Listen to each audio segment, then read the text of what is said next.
लोग के पास ऐसा क्या मैजिक फॉर्मूला है कि हम लोग कह रहे हैं कि 1 साल में डिस्ट्रेस माइग्रेशन, मतलब मजबूरी में यहाँ से बाहर जाने वाले लोगों को रोक दिया जाएगा, किसी को नहीं जाना पड़ेगा। एक लोग हमसे पूछता है आपके पास ऐसा क्या जादू का छड़ी है, तो अभी आपको बता रहे हैं कि वो कैसे रोका जाएगा।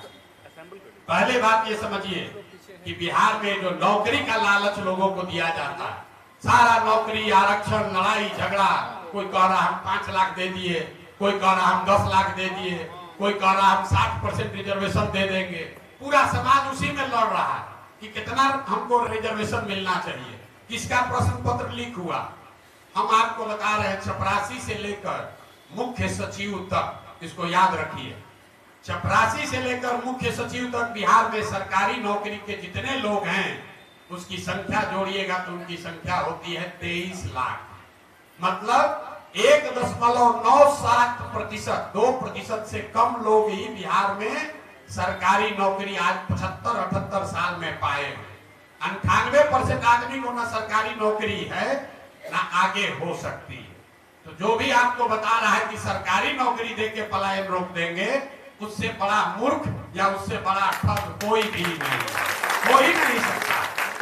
दुनिया में जितने भी देश हैं जहां पर लोगों के पास रोजगार है, जहां लोगों के पास पैसा है, आमदनी है, तरक्की है, खुशहाली है, आप दुनिया के सबसे बड़े देशों को देखिए, स्कैंडिनेवियन कंट्रीज को देखिए, नॉर्वे, स्वीडन, फिनलैंड, जहां भी चलिए वहां पर लोग रेलवे का एग्जाम देकर पैसा नहीं कमाए, वहां पर नौकरी की मारामारी करके लोगों ने अपना जीवन नहीं सुधारा है। वहां सुधार का जो मंत्र है वो है शिक्षा, और शिक्षा के बाद रोजगार के लिए सुलभ पूंजी, पूंजी की उपलब्धता। आपके पास अगर पूंजी होगा तभी पलायन रुकेगा। जन स्वराज का मंत्र है, मेरे साथ दुनिया के कम से कम 10 से बड़े इकोनॉमिस्ट, बिहार के लोग उसमें इंक्लूडेड हैं, जो काम कर रहे हैं। हम लोगों ने जो मॉडल बनाया है कि बिहार में अगर श्रम का पलायन रोकना है, मजदूरों का पलायन रोकना है, तो उसके लिए पूंजी और बुद्धि का पलायन रोकना होगा।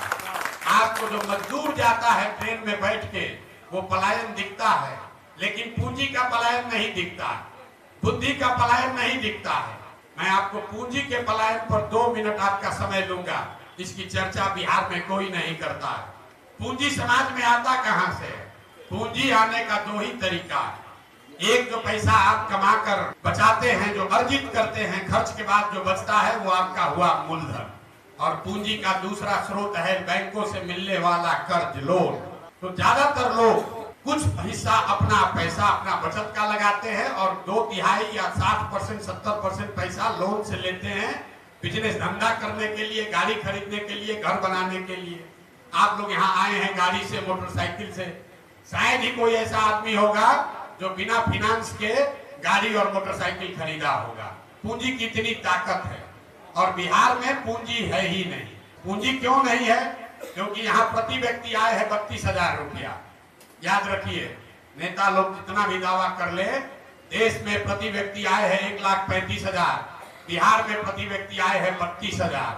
और उसमें भी अगर पटना और बेगूसराय 2 को जिला हटा दीजिएगा तो बिहार में प्रति व्यक्ति आय है 24,000 रुपया। 100 में 80 आदमी बिहार में आज की तारीख में भी 100 रुपया नहीं कमाता है। यहाँ बैठा हुआ बहुत आदमी तुरंत कहेगा कि मजदूरी 300 रुपया है तो 100 रुपया कैसे नहीं कमा रहा है। वो इसलिए कि घर में अगर बाल बच्चा लेकर 5 आदमी है, मजदूरी 1 आदमी करता है, अगर वो 300 रुपया भी कमाता है तो हर व्यक्ति पर 60 रुपया हुआ, और वो भी उसको 30 दिन मजदूरी नहीं है, 15 दिन मजदूरी मिली तो हर व्यक्ति पर 30 रुपया हुआ।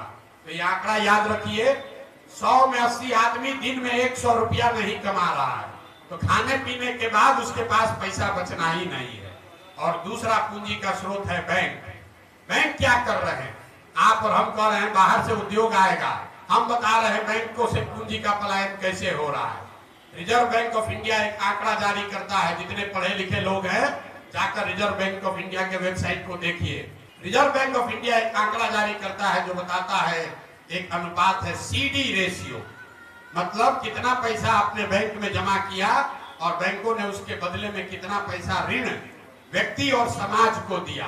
और ये बैंकों की मनमानी नहीं है, एक वैधानिक जिम्मेवारी है, बैंकिंग का मॉडल है कि 100 रुपया अगर आप और हम बैंक में जमा कर रहे हैं तो बैंकों को निश्चित तौर पर कम से कम 70 रुपया समाज को वापस देना है ऋण के तौर पर, ताकि लोग बिजनेस व्यापार कर सके, अपना घर बना सके, गाड़ी खरीद सके, जो काम करना चाहे वो कर सके।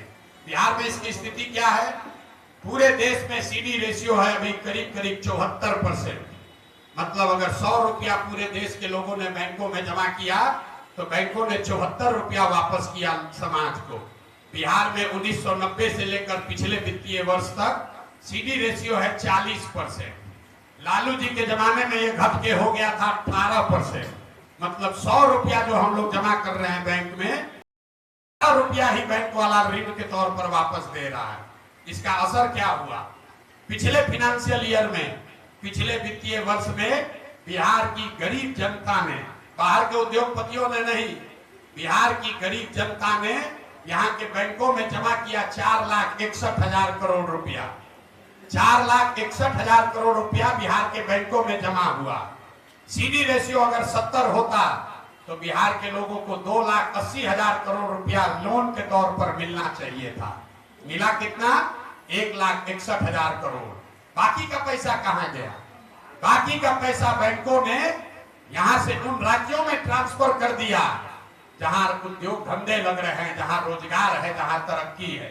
गुजरात में, कर्नाटक में, केरल में, तमिलनाडु में, आंध्र प्रदेश और तेलंगाना में सीडी रेशियो 90 या उससे ज्यादा है। वहां के लोग अगर 100 रुपया जमा कर रहे हैं तो बैंक वाला 105 रुपया लोन दे रहा है, और बिहार की गरीब जनता 100 रुपया जमा करती है तो हमको आपको 35 रुपया 40 रुपया मिलता है। इसका नतीजा क्या हुआ?